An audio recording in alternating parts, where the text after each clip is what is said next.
ಹೊಸದು. ನಾನು ವರಮಹಾಲಕ್ಷ್ಮಿಗೂ ಆಗುತ್ತೆ. ಫ್ರೆಂಡ್ಸ್, ಯಾರು ನನ್ನ ಚಾನಲ್ ನೋಡ್ತಾ ಇದ್ದೀರಾ ಪ್ಲೀಸ್ ಸಬ್ಸ್ಕ್ರೈಬ್ ಮಾಡ್ಕೊಳ್ಳಿ, ಸಪೋರ್ಟ್ ಮಾಡಿ ಫ್ರೆಂಡ್ಸ್. Thank you.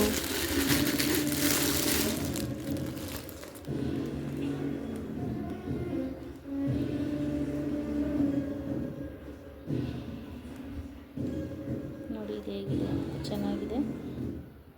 ಎಷ್ಟು ಗ್ರಾಮ್ ಇದೆ ಅಂತ ಇದ್ರ ಮೇಲೆ ಹಾಕಿದ್ದಾರೆ.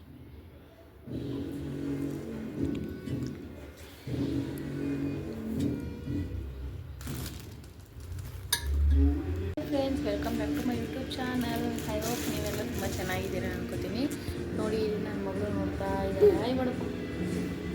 ಹಾಯ್. ಏನಪ್ಪ ಅಂತ ಹೇಳಕ್ಕೆ ಬಂದಿದ್ದೀನಿ ಅಂತ ಹೇಳಿದ್ರೆ, ನಾನು ಇವತ್ತು ಹೊಸ ಚೊಂಬಂತೆ ನೋಡಿ. ಮತ್ತು ವೈಭವ ಲಕ್ಷ್ಮಿ ಪೂಜೆ ಮಾಡ್ತಾಯಿದ್ದೀನಿ. ಇವತ್ತು ಆಷಾಢದ ಮೊದಲನೇ ಶುಕ್ರವಾರ ಬಂದು ಅಮಾವಾಸ್ಯೆ ಬಿದ್ದಿದೆ. ಇವತ್ತೇ ಮೊದಲನೇ ಆಷಾಢ ಶುಕ್ರವಾರ. ಸೊ ನಾನು ಯಾವಾಗಲೂ ವೈಭವ ಲಕ್ಷ್ಮಿ ಮಾಡ್ತೀನಿ.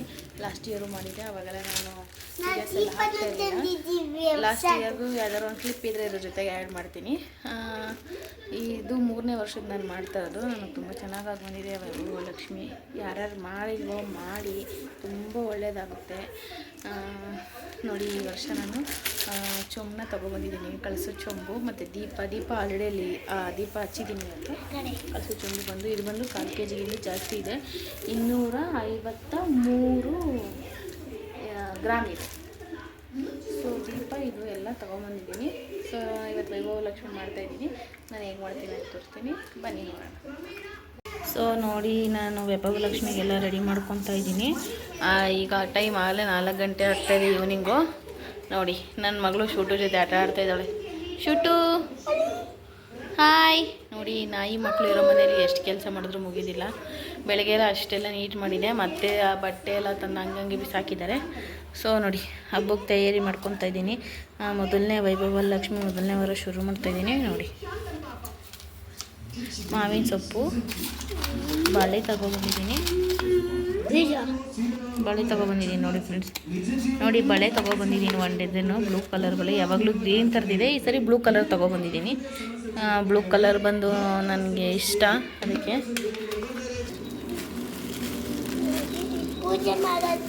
ಹೊಸ ಗೆಜ್ಜೆ ವಸ್ತ್ರ ಮತ್ತು ಎಲೆ ಮತ್ತು ಬ್ಯಾಂಗಲ್ಲು ಎಲ್ಲ ತೊಗೊಬಂದಿದ್ದೀನಿ. ನೋಡಿ, ಬ್ಲೌಸ್ ಪೀಸು ಎಲ್ಲ ಇಟ್ಬಿಟ್ಟು ಇಲ್ಲಿ ಒಂದು ಮಣೆ ಹಾಕ್ಬಿಟ್ಟು ಪೂಜೆ ಮಾಡೋದು. ನೋಡಿ, ಇದೇ ನಾನೇ ಹೊಸದು ಬಂದಿರೋ ದೀಪ ಫ್ರೆಂಡ್ಸ್. ಆಲ್ರೆಡಿ ನಾನೆಲ್ಲ ಬೆಳಗ್ಗೆ ದೀಪ ಹಚ್ಕೊಂಡಿದ್ದೀನಿ. ಇವಾಗ ಇಲ್ಲಿ ರೆಡಿ ಮಾಡಿಕೊಂಡು ನಾವು ಇವಳು ಧೂಪ ಹಚ್ತಾಳಂತೆ. ಶೂಟ್ ಮಾ. ಹಾಯ್ ಹಾಯ್ ಮಾ ಅಂತ ಅಲ್ಬಿಡ್ತೀನಿ. ಅಲ್ಲಿ ಬಿಡುತ್ತದು.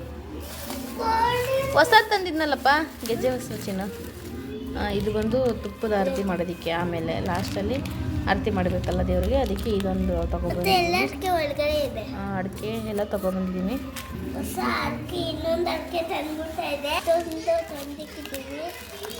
ಹೊಸದು ಅರ್ಶಿನ ಕುಂಕುಮ ತೊಗೊಳ್ಳಿ. ಗೋಪುರ ಅರ್ಶಿನ ಕುಂಕುಮ ತೊಗೊಂಡಿದ್ದೀನಿ.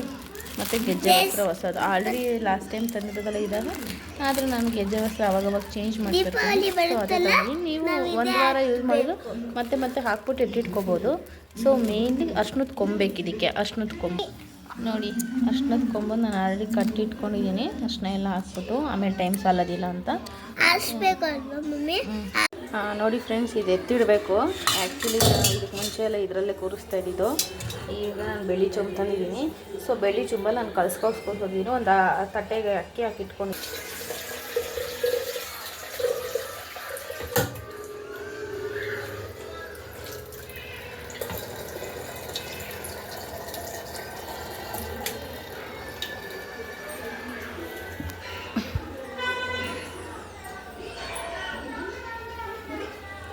ಸೊ ನೋಡಿ, ಕಳಿಸಿದಲ್ಲಿ ಇಷ್ಟು ನೀರು ತೊಗೊಂಡಿದ್ದೀನಿ. ನಾನು ಈ ಥರ ಟೇಬಲ್ ಹಾಕ್ಕೊಂಡು ರೆಡಿ ಮಾಡ್ಕೊಂಡಿದ್ದೀನಿ ಫ್ರೆಂಡ್ಸ್. ಎಲ್ಲ ವಾಶ್ ಮಾಡಿ ನೀಟಾಗಿ ಇಟ್ಕೊಂಡಿದ್ದೀನಿ. ನೋಡಿ ಫ್ರೆಂಡ್ಸ್, ಒಂದು ಸ್ವಲ್ಪ ಗಂಜಲನ ಇದ್ರೊಳಗೆ ಹಾಕ್ಕೊತಾ ಇದ್ದೀನಿ. ಟೇಬಲ್ ಮೇಲೆ ಗಂಜಲ ಹಾಕಿ ಒಂದು ಸ್ವಲ್ಪ ಎಲ್ಲ ಒರೆಸಿಟ್ಕೊಳ್ಳೋಣ. ಯಾಕಂದರೆ ನಾನು ಆಲ್ರೆಡಿ ಒಂದ್ಸರಿ ಸೋಪಲ್ಲಿ ಇದೆಲ್ಲ ವಾಶ್ ಮಾಡಿದ್ದೀನಿ. ಸೊ ಇದು ದೇವ್ರ ಮನೆಯದು ಕಟ್ಟೆಗೆ ಚಿಕ್ಕದಿರೋದ್ರಿಂದ ನಾನು ಈ ಥರ ಮಾಡ್ಕೊತಾ ಇದ್ದೀನಿ. ಇನ್ನೊಂದಿತ್ತು ಸಿಲ್ವರ್ದು, ಅದು ಬಂದು ಸಿಗಲಿಲ್ಲ. ಸೊ ಇದನ್ನೇ ಇಟ್ಕೊಂಡಿದ್ದೀನಿ. ನೋಡಿ, ರಂಗೋಲಿ ಈ ಥರ ಹಾಕ್ಕೊಳ್ಳಿ. 8 ಅಷ್ಟದಳಲ ರಂಗೋಲಿ ಅಂತ ಬರುತ್ತಲ್ವ, ನಿಮಗೆಲ್ಲರಿಗೂ ಗೊತ್ತಿರುತ್ತೆ. ಈ ಥರ ರಂಗೋಲಿ ಮಸ್ಟ್ ಆ್ಯಂಡ್ ಶುಡ್ ಹಾಕ್ಕೊಳ್ಳಿ ಫ್ರೆಂಡ್ಸ್. ಹಾಕ್ಕೊಂಡು ಆಲ್ರೆಡಿ ದೇವ್ರ ಫೋಟೋ ಮುಂದೆನೂ ಒಂದು ಹಾಕಿದ್ದೀನಿ, ಇದನ್ನು ಹಾಕ್ಕೊಳ್ಳಿ. ಹಾಕ್ಕೊಂಡು ಅದಾದಮೇಲೆ ಇದು ಒಂದು ಲೈನ್ ಬಿಟ್ಟೆ ಮತ್ತೆ ಶುರು ಮಾಡ್ತೀನಿ. ಈ ರಂಗೋಲಿನ ಹಾಕ್ಕೊಂಡ್ಮೇಲೆ ಅದ್ರ ಮೇಲೆ ಸ್ವಲ್ಪ ಅಕ್ಷತೆ ಮತ್ತು ಇದು ಹೂವು ಎಲ್ಲ ಹಾಕಿಟ್ಬಿಟ್ಟು ಅದಾದಮೇಲೆ ನಾನು ನಿಮ್ಗೆ ಇದು ಮಾಡ್ತೀನಿ. ಮತ್ತು ಆ ಎಂಡುಗಳಿರುತ್ತಲ್ಲ ತುದಿಗಳನ್ನ ಎಲ್ಲನೂ ಇದು ಮಾಡ್ಕೊಳ್ಳಿ, ಮತ್ತು ಗ್ಯಾಪ್ ಇರಬಾರ್ದು, ಆ ಥರ ರಂಗೋಲಿ ಮಾಡ್ಕೊಬೇಕು. ಸೊ ಅಕ್ಷತೆ ಎಲ್ಲ ಖಾಲಿಯಾಗಿತ್ತು, ಅಕ್ಷತೆ ಮಾಡ್ಕೊತಾ ಇದ್ದೀನಿ. ಸ್ವಲ್ಪ ಅರಿಶಿನ ಪುಡಿ ಹಾಕ್ಬಿಟ್ಟು ನಾನು ಪನ್ನೀರ್ ಹಾಕಿ ಕಲಿಸ್ಕೊತಾ ಇದ್ದೀನಿ, ರೋಸ್ ವಾಟರು. ಅದರಲ್ಲೇನು ಘಮ ಘಮ ಅಂತ ಇರುತ್ತೆ. ಸೊ ಲಕ್ಷ್ಮಿಗೆ ರೋಸ್ ವಾಟರೆಲ್ಲ ಇಷ್ಟ ಅಂತ ಅದರಿಂದ ಮಾಡ್ಕೊತೀನಿ. ಸೊ ಒಂದು ಸ್ವಲ್ಪ ಅಕ್ಷತೆ ಮತ್ತು ಹೂವು ಹಾಕ್ಬಿಟ್ಟು ತಟ್ಟೆಯಲ್ಲಿ ಅಕ್ಕಿ ಇಟ್ಕೊಂಡಿದ್ದಲ್ಲ ಫ್ರೆಂಡ್ಸ್, ಆ ಅಕ್ಕಿನ ಇಟ್ಕೊಳ್ಳಿ. ಆ್ಯಕ್ಚುಲಿ ರೋಸ್ ಇಡೋದ್ರಿಂದ ತಟ್ಟೆ ಕುತ್ಕೊತಾ ಇಲ್ಲ, ನೋಡೋಣ ಬನ್ನಿ ಸರಿ ಕುತ್ಕೊಳ್ತೋ ಇಲ್ಲ. ತೆಗೆದ್ಬಿಟ್ಟು ಬರೀ ಆ ರೋಸ್ ಪೆಟಲ್ಸ್ ಹಾಕಿದ್ದೀನಿ. ಸೊ ಅಕ್ಕಿ ಇಟ್ಟಿರೋ ತಟ್ಟೆನ ಇಟ್ಬಿಟ್ಟು ಅದರಲ್ಲಿ ಸ್ವಸ್ತಿಕ್ಕು ಅಥವಾ ಅಷ್ಟದಳ ರಂಗೋಲಿ ಏನಾದ್ರು ಬಿಟ್ಕೋಬೋದು, ನಿಮ್ಮ ಇಷ್ಟ. ನಾನು ಸ್ವಸ್ತಿಕ್ ಬಿಟ್ಕೊತೀನಿ. ನೋಡಿ ಚೊಂಬನ್ನ ಅದರಲ್ಲಿ ಇಟ್ಕೊಳ್ಳಿ ಅಕ್ಕಿದ ಮೇಲೆ. ಈ ಅಕ್ಕಿನ 8 ವಾರದವರೆಗೂ ಇಟ್ಕೋಬೇಕು ಫ್ರೆಂಡ್ಸ್. 8 ವಾರದವರೆಗೂ ಇಟ್ಕೊಂಡು 8ನೇ ವಾರ ಅದರಲ್ಲಿ ಏನಾದ್ರು ಒಂದು ಸ್ವೀಟ್ ಮಾಡಬೇಕು. ಸ್ವೀಟ್ ಮಾಡಿ ಅದನ್ನು ದೇವ್ರ ನೈವೇದ್ಯಕ್ಕೆ ಇಡ್ತೀನಿ. ನಾನು ಸ್ವಲ್ಪ ಹಸುಗೂ ಕೊಡ್ತೀನಿ. ಸೊ ನನ್ನ ಮಗಳು ನೋಡಿ ಏನು ಮಾಡ್ತಿದ್ದಾಳೆ ಅಂತ ಕೂತಿದ್ದಾಳೆ. ಆ ಸೆಲ್ಫಿ ಸ್ಟಿಕ್ ಬೇರೆ ವರ್ಕ್ ಆಗ್ತಾಯಿಲ್ಲ, ಅದು ಬೇರೆ ಒಡೆದೋಗ್ತಾ ಇದೆ. ಏನು ಮಾಡೋದು, ಹೊಸ ಸೆಲ್ಫಿ ಸ್ಟಿಕ್ ತರಬೇಕು ಅಂದು ಅದು ಒಡೆದಾಕಿ ಇಟ್ಟಿದ್ದಾರೆ ನನ್ನ ಮಗಳು. ಇನ್ನೇನು ಮಾಡೋದು, ಹಾಕೋಕ್ಕಾಗಲಿಲ್ಲ. ಸೊ ನಾನೇ ಕೈಯಲ್ಲಿ ಹಿಡ್ಕೊಂಡು ಹಾಗೆ ಮಾಡ್ತಾಯಿದ್ದೀನಿ. ನೋಡಿ ಕಲಸೋ ಚೊಂಬೊಳಗಡೆ ಅರ್ಶಿನದ ಪುಡಿ, ಒಂದು ಸ್ವಲ್ಪ ಗಂಜಲ ಹಾಕ್ಕೊಳ್ಳಿ, ಮತ್ತು ಕುಂಕುಮ ಹಾಕ್ಕೊಳ್ಳಿ, ಅಕ್ಷತೆ, ಹೂವು, ಅಡಿಕೆ ಹಾಕ್ಕೊತಾ ಇದ್ದೀನಿ ನೋಡಿ. ಮತ್ತು ನನ್ನ ಹತ್ರ ಒಂದು ಬೆಳ್ಳಿ ಕಾಯಿನ್ ಇದೆ, ಅದನ್ನು ಕೂಡ ಹಾಕ್ಕೊತೀನಿ. 1 ಕಾಲು ರೂಪಾಯಿ ಕಾಸು ಹಾಕ್ಕೊತೀನಿ. 1 ಕಾಲು ರೂಪಾಯಿ ಆದ್ರೆ ಹಾಕ್ಕೊಳ್ಳಿ, 3 ರುಪೀಸ್ ಆದ್ರೆ ಹಾಕ್ಕೊಳ್ಳಿ. ಬೆಳ್ಳಿ ಕಾಯಿನ್ ಇದೆ ನನ್ನ ಹತ್ರ, ಅದು ವೈಭವ ಲಕ್ಷ್ಮಿನೇ. ಈ ಪೂಜೆ ಮಾಡ್ತಾ ಬಂದಿದ್ದು. ಆ್ಯಕ್ಚುಲಿ ಇದು ಮಮ್ಮಿಗೆ ಯಾರೋ ಬ್ಯಾಂಕಲ್ಲಿ ರಿಟೈರ್ಡ್ ಆಗಬೇಕಾದ್ರೆ ಕೊಟ್ಟಿದ್ರಂಥದ್ದು. ಅದನ್ನು ಚೊಂಬೊಳಗಡೆ ಹಾಕ್ತಾಯಿದ್ದೀನಿ. ನಿಮ್ಮ ಕೈಯಲ್ಲಿ ಆಗಿತ್ತು. ಕಾಯಿನ್ ಇದ್ದರೆ ಕಾಸಿದ್ರೆ ಕಾಸು ಹಾಕ್ಕೊಳ್ಳಿ, ಗೋಲ್ಡ್ ಇದ್ದರೆ ಗೋಲ್ಡೇ ಚೊಂಬೊಳಗೆ ಹಾಕ್ಬೋದು. ನೋಡಿ ಅದು ಚೊಂಬು ಪೂಜೆ ಮಾಡ್ಬೇಕಾದ್ರೆ ಗಂಗೆ ಚ ಯಮುನೆ ಚ ವೈ ಗೋದಾವರಿ ನರ್ಮದೆ ಸಿನ್ ಜಲಸ್ಮಿನ್ ಆ ಥರ ಹೇಳ್ಕೊಂಡು ನಾವು ಅದನ್ನು ಹೇಳ್ಬಿಟ್ಟು ಅಕ್ಷತೆ ಮತ್ತು ಹೂವನ್ನು ಅದರೊಳಗಡೆ ಹಾಕಬೇಕು. ಕಳಶ ಪೂಜೆ ಮಾಡ್ಕೋಬೇಕು. ಕಳಶ ಸ್ಥಾಪನೆ ಮಾಡ್ಬೇಕಾದ್ರೆ ಇದು ವೆರಿ ಇಂಪಾರ್ಟೆಂಟು. ಇದಾದ ನಂತರ ಕಾಯಿ ಎಲ್ಲ ಇಟ್ಕೊಂಡು ಇದು ಮಾಡ್ಕೋಬೇಕು. ಅಷ್ಟೊಂದು ಕಮ್ಮಿ ಕೊಟ್ಕೊತಾ ಇದ್ದೀನಿ.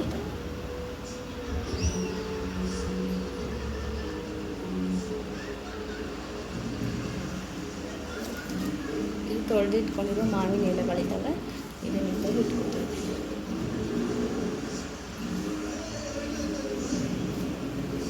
ಸೊ ವಿಳ್ಯದ ಎಲೆಗಳು ಅಷ್ಟೇ, ಇದು ಎಲ್ಲ ವಾಶ್ ಮಾಡಿ ಇಟ್ಕೊಂಡಿದ್ದೀನಿ. ಸೊ ಫ್ರೆಂಡ್ಸ್ ಕಲಸೋದೆಲ್ಲ ಇಟ್ಕೊತಾ ಇದ್ದೀನಿ ನೋಡಿ. ನಾನೇ ವಾಯ್ಸ್ ಪ್ಲೇ ಮಾಡ್ತಾಯಿದ್ದೀನಿ, ಯಾಕಂದರೆ ಬ್ಯಾಕ್ಗ್ರೌಂಡಲ್ಲಿ TV ಸೌಂಡ್ ಇದೆ, ಕಾಪಿರೈಟ್ಸ್ ಪ್ರಾಬ್ಲಮ್ ಆಗುತ್ತೆ ಅಂತ ಹೇಳ್ಬಿಟ್ಟು ನಾನು ಅದನ್ನು ಮ್ಯೂಟ್ ಮಾಡಿದ್ದೀನಿ. ಸೊ ಕಳಸದ ಎಲೆ ಬಂದು ನಾನು ಇಟ್ಕೊತಾ ಇದ್ದೀನಿ, ಜೊತೆಗೆ ಮಾವಿನ ಎಲೆ ನಾನು ಎಲ್ಲಿ ಕಿತ್ಕೊತೀನಿ ಅಂತ ತೋರಿಸ್ತೀನಿ ನೆಕ್ಸ್ಟ್ ವೀಕು. ವೆಯ್ಟ್ ಮಾಡ್ತಾರೆ. ನೆಕ್ಸ್ಟ್ ವೀಕು ನಾನು ಲಾಗ್ ನೋಡಿ 2ನೇ ವಾರದ ವೈಭವ ಲಕ್ಷ್ಮಿ ಮಾಡ್ತೀನಲ್ಲ ಆವಾಗ ಇಲ್ಲೇ ಮಾವಿನ ಸೊಪ್ಪು ಮನೆ ಕೆಳಗಡೆ ಕಿತ್ಕೊತೀನಿ. ಬೇರೆಯವ್ರ ಮನೆ ಮರದಿದೆ, ಅದೇ ಒಂದು 5 ಎಲೆ ಕಿತ್ಕೊತೀನಿ. ಕಾಯಿನ ಕಳಸಕ್ಕೆ ರೆಡಿ ಮಾಡ್ಕೊತಾ ಇದ್ದೀನಿ ಫ್ರೆಂಡ್ಸ್. ಅರ್ಶಿನ ಕುಂಕುಮ ಇಟ್ಕೊಳ್ಳಿ. ನಾನು ಆ್ಯಕ್ಚುಲಿ ಮುಖವಾಡ ಇಲ್ಲದೇ ಇರೋ ಟೈಮಲ್ಲಿ ಈ ಥರನೇ ರೆಡಿ ಮಾಡಿ ವರಮಹಾಲಕ್ಷ್ಮಿ ಹಬ್ಬನೂ ಮಾಡ್ತಾಯಿದ್ದೆ. ಆವಾಗೆಲ್ಲ ವೈಭವ ಲಕ್ಷ್ಮಿ ಮಾಡ್ತಾಯಿರಲಿಲ್ಲ. ಇದು ನನ್ನ 3ನೇ ವರ್ಷದ ವೈಭವ ಲಕ್ಷ್ಮಿ, ಆದರೆ ಇದು ಫಸ್ಟ್ ವೀಕ್ ವೈಭವ ಲಕ್ಷ್ಮಿ. ಇದೇ ಥರ 8 ವಾರನೂ ಮಾಡ್ತೀನಿ ನಾನು.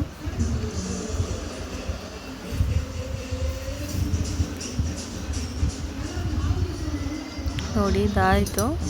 ಇದಾದ ನಂತರ ಮುಖವಾಡನ ಇಟ್ಕೊಳ್ಳೋಣ. ಮುಖವಾಡಕ್ಕೆ ನಾನು ಏನೂ ರೆಡಿ ಮಾಡ್ಕೊಂಡಿಲ್ಲ. ಸ್ವಲ್ಪ ನನ್ನ ಅದು ಹೊಸ ಐಲೈನರ್ ತೊಗೊಬಂದಿದೆ, ಅದರಲ್ಲಿ ಐಬ್ರೋ ಬರ್ಕೊಬೇಕು, ಕಿವಿಗೆ ವಾಲೆ ಹಾಕಬೇಕು. ನನ್ನದೇ ಒಂದು ಜೊತೆ ವಾಲೆ ಇದೆ, ಅದನ್ನು ಹಾಕ್ತೀನಿ. ಹೂವು ಎಲ್ಲ ರೆಡಿ ಇದೆ. ಸೊ ಇಷ್ಟು ರೆಡಿ ಮಾಡ್ಕೊಂಡಿದ್ದೀನಿ. ಮುಖವಾಡ ಎಲ್ಲ ಕಟ್ಕೊಂಡೆ, ನನ್ನ ಮಗಳು ಹೆಲ್ಪ್ ತೊಗೊಂಡು. ನೋಡಿ ನಾನು ತಿಳಿದಿರಂಗೆ ಐಲೈನರಲ್ಲೇ ಐಬ್ರೋ ಬರೆದ್ಬಿಟ್ಟು ಇಲ್ಲೊಂದು ಸ್ವಲ್ಪ ಗಂಧ ಇಟ್ಟು ಕುಂಕುಮ ಇಟ್ಟಿದ್ದೀನಿ. ಹೂವು ಕೂಡ ಸ್ವಲ್ಪ ಇತ್ತು, ಯಾಕಂದರೆ ಅಮ್ಮನ ಮನೆ ಹತ್ರ ಹೋಗ್ಬಿಟ್ಟು ಸ್ವಲ್ಪ ಹೂವು ಇಸ್ಕೊಂಡಿದ್ದೆ ಅಮ್ಮನ ಹತ್ರ. ಅಲ್ಲೇ ರಾತ್ರಿ ಎಲ್ಲ ಕೂತ್ಕೊಂಡು ನೋಡಿ ಹೂವು ಪೋಣಿಸಿದ್ದೀನಿ ನಾನೇ ಪೋಣಿಸಿದ್ದು. ದಿಂಡು ಪೋಣಿಸಿದ್ರೇ ಆ ಕಳ್ಸಿಕ್ಕಿರೋ ಕಳೆನೇ ಬೇರೆ ಫ್ರೆಂಡ್ಸ್. ನೋಡಿ ಕಾಣಿಸ್ತಾ ಇದೆ ತಾಯಿ. ಇದೆಲ್ಲ ರೆಡಿ ಮಾಡ್ಕೊಳ್ಳಿ ನೀವು. ರೆಡಿ ಮಾಡಿಕೊಂಡು ಎಲ್ಲ ಹಣ್ಣು ಹೂವು ಕಾಯಿ ಎಲ್ಲ ಇಟ್ಕೊಂಡು ಅಷ್ಟೊತ್ತರ ಹೇಳಬೇಕು. ಮತ್ತು ಆ ವೈಭವ ಲಕ್ಷ್ಮಿ ಬುಕ್ ಏನಿದೆ ಅದು ಕಂಪ್ಲೀಟಾಗಿ ಏನಿದೆ ಎಲ್ಲನೂ ಓದ್ಕೊಳ್ಳಿ ಅಷ್ಟೇ. ಈ ಥರ ನಿಮ್ಮ ಕೈಯಲ್ಲೇ ಆದಂಗೆ 3 ವಾರ 4 ವಾರ ಆ ಥರ ಮಾಡ್ಬೋದು. ನೋಡಿ ಬ್ಲೌಸ್ ಪೀಸ್ ನಾನು ಆ ಕಡೆ ಸುತ್ತ ಇಟ್ಕೊಂಡಿದ್ದೀನಿ. ಬ್ಲೌಸ್ ಪೀಸ್ನ ಆ ಕಡೆ ಇಟ್ಕೊಂಡು ಬಳೆ ಇಟ್ಕೊಂಡಿದ್ದೀನಿ. ನಮ್ಮ ಮನೇಲಿ ಏನು ಹಣ್ಣಿತ್ತೋ ಅದರಲ್ಲಿ ನಾನು ಪೂಜೆ ಮಾಡ್ತಿದ್ದೀನಿ. ಬಾಳೆಹಣ್ಣು ತೊಗೊಬಂದಿದ್ದೆ ಅರ್ಧ kg, ಪ್ಲಸ್ ಮಾವಿನ ಆಲ್ರೆಡಿ ಇತ್ತು. ಇದು ನಮ್ಮ ಗಿಡದ್ದು, ಅಲ್ಲಿ ನಮ್ಮ ಆಂಟಿ ಮನೆ ಗಿಡದಲ್ಲಿ ಕಿತ್ಕೊಂಡ್ಬಂದಿದ್ದೋ ಅದನ್ನೇ ಇಟ್ಟಿದ್ದು. ನಮ್ಮ ಹತ್ರ ಏನಿದೆಯೋ ಅದನ್ನು ಇಟ್ಬಿಟ್ಟು ಅದರಲ್ಲೇ ಪೂಜೆ ಮಾಡ್ಕೊಬೇಕು ನಾವು. ಸೊ ಇದೇನು ಆಡಂಬರವಾದ ಹಬ್ಬ ಏನಲ್ಲ, ನಾವು ಸಿಂಪಲ್ಲಾಗಿ ಮಾಡೋ ಅಂಥದ್ದು. ನೋಡಿ ಅದು ನನಗೆ ತಾಯಿ ನಮ್ಮಮ್ಮ ಹೊಲ್ದಿದ್ದಾಳೆ. ನನ್ನ ಅನುಭವ ಅದು. ನಾನು ತುಂಬ ಕಷ್ಟದಲ್ಲಿದೆ. ವಾರ ವಾರ ಹೂವಕ್ಕೆ ಮತ್ತು ಗೆಜ್ಜೆ ವಸ್ತ್ರಕ್ಕೆ ಮತ್ತು ಬಾಳೆಹಣ್ಣು ವಾರ ಈಗ ಬೇರೆ ದಿವಸ ವಾರಗಳು ಹೇಗೆ ಮಾಡ್ತೀವಿ, ಸಿಂಪಲಾಗಿ ಮಾಡ್ತೀವಿ ಅಲ್ವಾ. ಆದರೆ ವಾರ ಹೂವು ತರಬೇಕು, ಗೆಜ್ಜೆ ವಸ್ತ್ರ, ಕಾಯಿ, ಕಳ್ಸಕ್ಕೆ. ಯಾಕಂದರೆ ನಾನು ಕಳ್ಸಕ್ಕೆ ಕೂರಿಸೋಲ್ಲ, ಪ್ರತಿ ವಾರ ಕಳಸ ಚೇಂಜ್ ಮಾಡಬೇಕು. ನನಗೆ ವಾರಕ್ಕೆ ಏನಿಲ್ಲ ಅಂದರೆ 200-300 ರೂಪಾಯಿ ಖರ್ಚಾಗ್ತಿತ್ತು ಸ್ಟಾರ್ಟಿಂಗಲ್ಲಿ. ನೋಡಿ ದೇವ್ರ ಮುಂದೆ ಹೇಳ್ತಾ ಇದ್ದೀನಿ, ನನಗೆ ಯಾವ ಅಮೌಂಟು ಇರ್ತಿರಲಿಲ್ಲ. ಬರೀ 100 ರೂಪಾಯಲ್ಲಿ 20 ರೂಪಾಯಿದು ಕಾಯಿ, ಒಂದು ಸ್ವಲ್ಪ ಚಿಕ್ಕದು ಇದು ಅದು ಎಲ್ಲ ತೊಗೊಂಡು ಒಂದು ಕರ್ಪೂರದ ಪ್ಯಾಕೆಟು ಇದೆಲ್ಲ ತೊಗೊಬಂದು ಪೂಜೆ ಮಾಡ್ತಿದ್ದೆ. ಆಮೇಲೆ ಪೂಜೆ ಮಾಡ್ತಾ ನಮ್ಮ ಮನೇಲಿ ನೋಡಿ ಗೆಜ್ಜೆ ವಸ್ತ್ರ ಇರ್ಬೋದು, ಅರಿಶಿನ ಕುಂಕುಮ ಯಾವಾಗಲೂ ತುಂಬಿರುತ್ತೆ. ಅಡಿಕೆನೂ ಕೂಡ ನೋಡಿ ಎಲ್ಲಿರುತ್ತೆ ಹೆಂಗೆ ಅನ್ನೋದೇ ನನಗೆ ಗೊತ್ತಾಗಲ್ಲ. ಯಾವಾಗ ಈ ಥರ ಅಡಿಕೆ ಎಲ್ಲನೂ ಇರುತ್ತೆ. ಧೂಪ ಗೀಪ ಎಲ್ಲ ತಂದಿಟ್ಕೊತೀನಿ ಮುಂಚೆ. ನಾನು ಒಂದೊಂದು ವಾರಕ್ಕೂ ಏನು ಮಾಡೋದು, ಕಮಿಟ್ಮೆಂಟ್ಗಳು ಜಾಸ್ತಿ ಇರುತ್ತೆ. ವಾರ 200-300 ರೂಪಾಯಿ ಖರ್ಚು ಮಾಡಬೇಕಲ್ಲಪ್ಪ, ನೋಡೋಣ ಅಂತೆಲ್ಲ ನಾನು ಹಂಗೆ ಶುರು ಮಾಡಿದೆ. ಇವಾಗ ಎಲ್ಲ ರೆಡಿ ಆಗಿದೆ. ಸೊ ಇದೆಲ್ಲ ಕ್ಲೀನ್ ಮಾಡಿಕೊಂಡು ನಾವು ಇವಾಗ ಪೂಜೆ ಸ್ಟಾರ್ಟ್ ಮಾಡ್ಕೊತೀನಿ. ನನಗೆ ತಾಯಿ ಹಾಗೆ ಹೊಲ್ದಿದ್ದಾಳೆ. ನೋಡೋಣ, ಇದು 3ನೇ ವರ್ಷ. ನನಗೆ ಆಲ್ರೆಡಿ 2 ವರ್ಷ ಮಾಡಿ ನನಗೆ ತುಂಬ ಒಳ್ಳೆಯದಾಗಿದೆ. ನೋಡಿ ಏನು ಇಲ್ಲದೆ ಶುರು ಮಾಡಿದವಳು ನಾನು. ಇವತ್ತು ನಾನು ಎಲ್ಲ ಪ್ರತಿಯೊಂದು ಒಂದೊಂದೇ ಐಟಮ್ಗಳನ್ನ ತೊಗೊಂಡಿದ್ದೀನಿ. ನಾನು ಯಾವಾಗಲೂ ಒಡವೆಗಳೆಲ್ಲ ಅಡಕ್ಕೆ ಹೋಗ್ತಿತ್ತು ನಂದು. ಆದರೆ ಯಾವಾಗ ಈ ಪೂಜೆ ಮಾಡೋಕ್ಕೆ ಸ್ಟಾರ್ಟ್ ಮಾಡಿದ್ನೋ ನಾನು ಒಡವೆಗಳೆಲ್ಲ ಅಡಕ್ಕೆ ಹೋಗೋದೇ ಆಗಲಿ ಇನ್ನೊಂದು ಮತ್ತೊಂದು ಎಲ್ಲ ಕಡಿಮೆ ಆಗಿದೆ ಫ್ರೆಂಡ್ಸ್. ಸೊ ನೆಕ್ಸ್ಟ್ ಈಗ ಪೂಜೆ ಮಾಡ್ಕೊಳ್ಳೋಣ. ಇವೆಲ್ಲ ಎತ್ತಿಟ್ಕೊತೀನಿ. ಇದು ನಂದು ಮುಖವಾಡದ ಬಾಕ್ಸು. ಇದರಲ್ಲಿ ನೋಡಿ ಪೂಜೆಗೆ ಒಂದು ಬೆಳ್ಳಿ ಕಾಯಿನ್ ಇಟ್ಕೊಂಡಿದ್ದೀನಿ. ಇದು ಜೋಯಲಕ್ಕೋಸ್ತು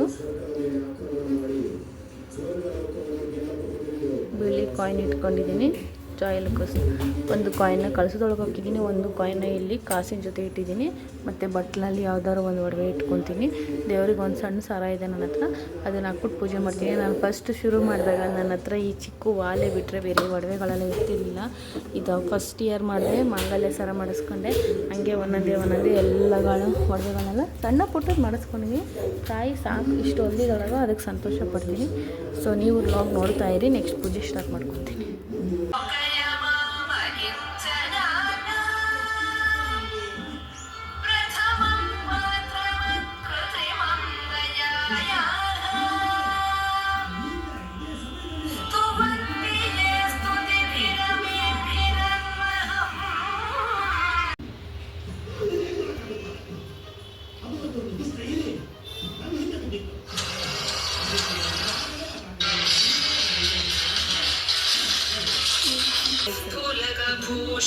भूषणमाश्रयन्ति भृङ्गाङ्गनेव मुकुलाभरणन्तमालम् अङ्गीकृताखि.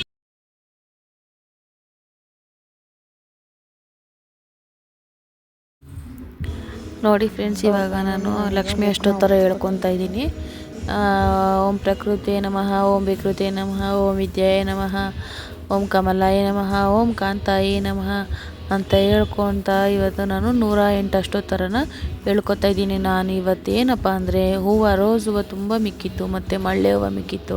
ಅದರಲ್ಲಿ ನಾನು ಅಷ್ಟೋತ್ತರ ಹೇಳ್ಕೊಂಡು 108 ಅಷ್ಟೋತ್ತರ ಹೇಳ್ಕೊಂಡು 108 ಸರಿ ಹೂವು ಹಾಕಿ ಲಕ್ಷ್ಮಿ ಅಷ್ಟೋತ್ತರನೇ ಹೇಳ್ಕೊತೀನಿ. ಅದಾದ ನಂತರ ಲಕ್ಷ್ಮೀದು ವೈಭವ ಲಕ್ಷ್ಮಿ ಕತೆ ಇದೆಯಲ್ಲ, ಕತೆನೇ ಹೇಳಬೇಕು. ಕತೆ ಹೇಳಿದ್ಮೇಲೆ ಅದು ಕಂಪ್ಲೀಟ್ ಆಗುತ್ತೆ ರಥ. ಅದಾದ ನಂತರ ನಾವು ಆರತಿ ಮಾಡ್ಕೊಬೇಕಾಗುತ್ತೆ. ಸೊ ನನ್ನ ಮಗಳು ಅಷ್ಟೇ ಆಟ ಆಡೋಕೆ ಹೊಂಟೋದ್ಲು. ಒಂದು 5 ಮಿನಿಟ್ಸ್ ಇದ್ಲು ನನ್ನ ಜೊತೆಗೆ ಹೋದ್ಲು. ಫೈನಲಿ ನಾನು ಈಗ ಪೂಜೆ ಎಲ್ಲ ಆಯಿತು. ನೆಕ್ಸ್ಟ್ ಈಗ ನಾನು ಆರತಿಗೆ ರೆಡಿ ಮಾಡ್ಕೊಂಡಿದ್ದೀನಿ. ಆರತಿಯನ್ನು ಮಾಡ್ಕೊಳ್ಳೋಣ ಅಂತ ಈಗ ಆರತಿ ಮಾಡಿಬಿಟ್ಟು ಸಂಜೆ ಈಗ 6:30 ಆಗ್ತಾಯಿದೆ ಟೈಮು. ಇವಾಗ ಆರತಿ ಮಾಡಿಬಿಟ್ಟು ನಾವು ಬಾಗಿಲಲ್ಲಿ ಲಕ್ಷ್ಮಿಗೆ ಅಡ್ಡ ಹಾಕ್ಕೊಳ್ಳೋಣ. ಅಂದರೆ ಲಕ್ಷ್ಮಿ ಆಚೆ ಹೋಗೋದಿಲ್ಲ, ಆರತಿ ಮಾಡಿ ಬಾಗಿಲು ಪೂಜೆಗಳಾದ್ಮೇಲೆ ಹಾಕ್ಬೇಕಲ್ವ. ಸೊ ಟೈಮ್ 6:30 ಆರತಿಗೆಲ್ಲ ರೆಡಿ ಮಾಡಿ ಇಟ್ಕೊಂಡಿದ್ದೀನಿ ನೋಡಿ. ಈಗ ಆರತಿ ಮಾಡಿಬಿಟ್ಟು ಆಚೆ ಬಂದು ಹಾಕೋಣ.